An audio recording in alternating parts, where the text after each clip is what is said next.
जो है चुनाव की जो तैयारियां जोरों शोरों से चल रही हैं, जनता से क्या? 3 प्रकार के मुद्दे इस चुनाव में होंगे।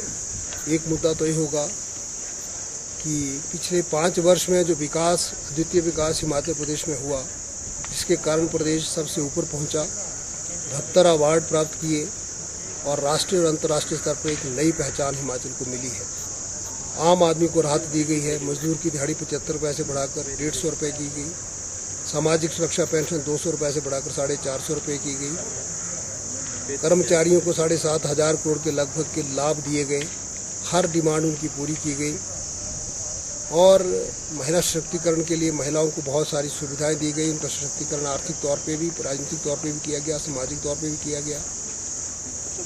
अनुसूचित जाति के लिए जो बजट 11% होता है उसको बढ़ाकर 25% किया गया। कांग्रेस के टाइम में 2007-8 में 171 करोड़ जिस बजट में एक साल में खर्च हुआ था, हम एक साल में 965 करोड़ रुपये खर्च कर रहे हैं। और नौजवानों के लिए कांग्रेस ने 3,386 रोजगार 5 वर्ष में दिए थे।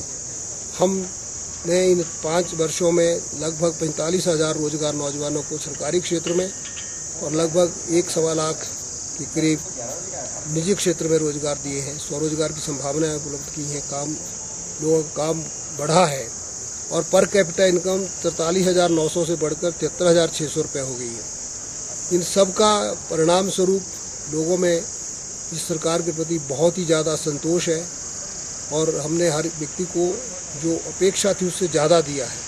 CFL बल्ब मुफ्त बांटे हैं, सस्ता राशन, 3 दालें, नमक, तेल, घी, 5 वर्ष लगातार सबको सस्ता दिया। अटल एम्बुलेंस योजना मुफ्त उपलब्ध करवाई है।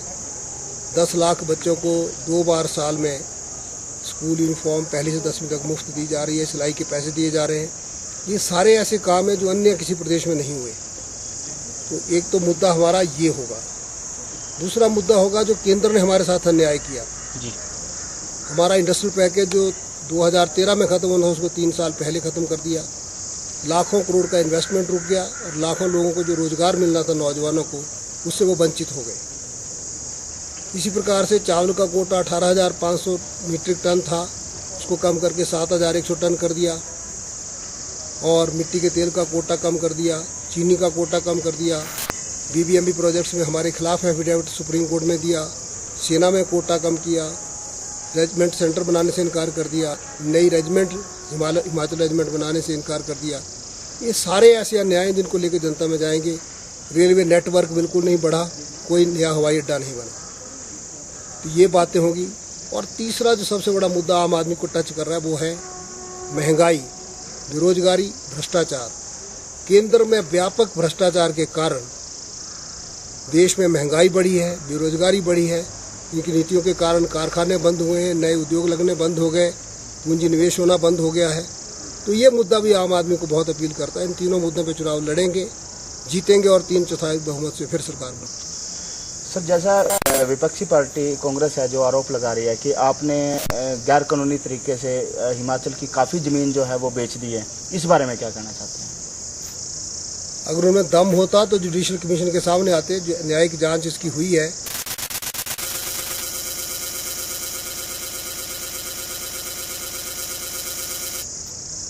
अगर उनमें दम होता तो जुडिशल कमीशन के सामने आते। न्यायिक जांच इसकी हुई है और न्यायिक जांच में वो तो सामने नहीं आए, लेकिन स्वयं कमीशन ने जो जांच की है उसमें स्पष्ट हुआ है कि लगभग 2,600 मामलों में उन्होंने परमिशन दी, जबकि भाजपा सरकार के टाइम मात्र 1,300 मामलों में परमिशन दी गई, इनसे आधे।